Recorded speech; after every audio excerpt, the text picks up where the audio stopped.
It takes a tsunami. Knocked down but not gone. Lessons from catastrophe and tenacity. Written and narrated by me, Rael Levitt. Part 1. The Ebb and Flow.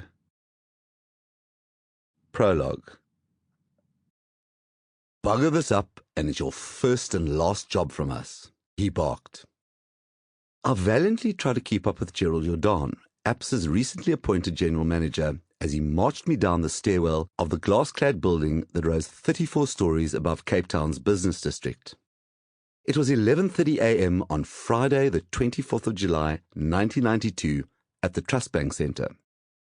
I was 21 years old on my first day as Chief Executive Officer in a company of one, and I was attempting to secure my first contract from the country's largest bank. To be granted a prize appointment with APSA's big man, I befriended his secretary months before, calling her daily from a payphone. I tried to charm her, and she evidently thought I was quite funny. Eventually, probably out of pity, she'd granted me a half-hour audience with her boss. Jordan was a really big man, a strapping Afrikaner who looked like he'd once played rugby. With a mop of dark hair and bulging eyes, he oozed charisma. When I'd walked into his office, he'd extended a beefy hand, which I shook. I then weighed in with the line I'd been rehearsing all morning. "The way you guys deal with your repo auctions is costing you millions." That seemed to grab his attention. By the time I met Jordan, I'd already bought more than 20 bank-foreclosed houses. I'd started attending property auctions at the age of 17. And for over 3 years, I'd been juggling sales commissions, rent checks, and bar mitzvah gifts to put down the required deposits. Although the properties were dirt cheap, I wasn't managing to sell them quickly enough. I discovered that cash flow was the lifeblood of business. Liquidity was tight, and I needed money. Jordan ran a chunk of Amalgamated Banks of South Africa, the continent's newest bank, born after Volkskas merged with Allied Bank and United Bank. APSA had also recently taken over Trust Bank, and the newly merged group had inherited thousands of repossessed properties. This was a problem for the no-nonsense Jordan, who'd been sent down from Johannesburg to sort out the Cape region. Repossession auctions were the reason I wanted to see him. I wanted quick cash commissions to buy more properties. To be honest, I had no clue how to conduct an auction, but I'd seen how feebly the bank's auctions were handled and the miserable prices they were achieving. So I pulled out my second line. "Give me anything to auction and I'll prove I can save APSA big money."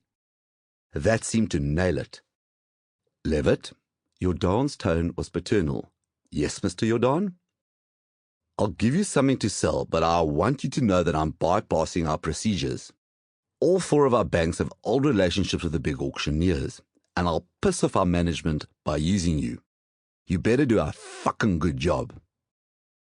"To be honest, Mr. Jordan," I responded, "I'm a neurotic Jew and I'll make a plan, even if I have to buy whatever you give me to sell myself."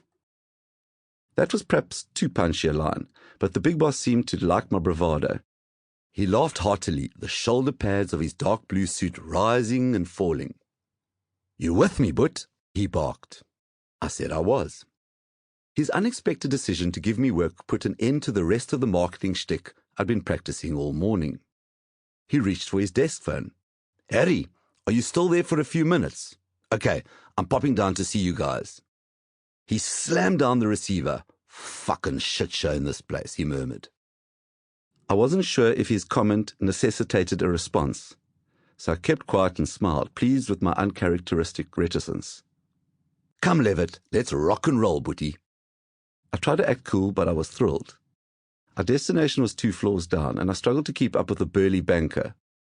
Sweating profusely, I hoped no one would notice that the waistcoat of my beige 3-piece, my 21st birthday party suit, was a bit too tight.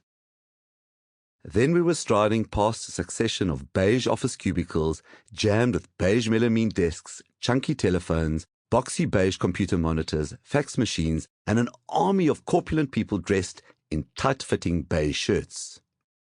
If beige and tight was a leitmotif, I fitted right in.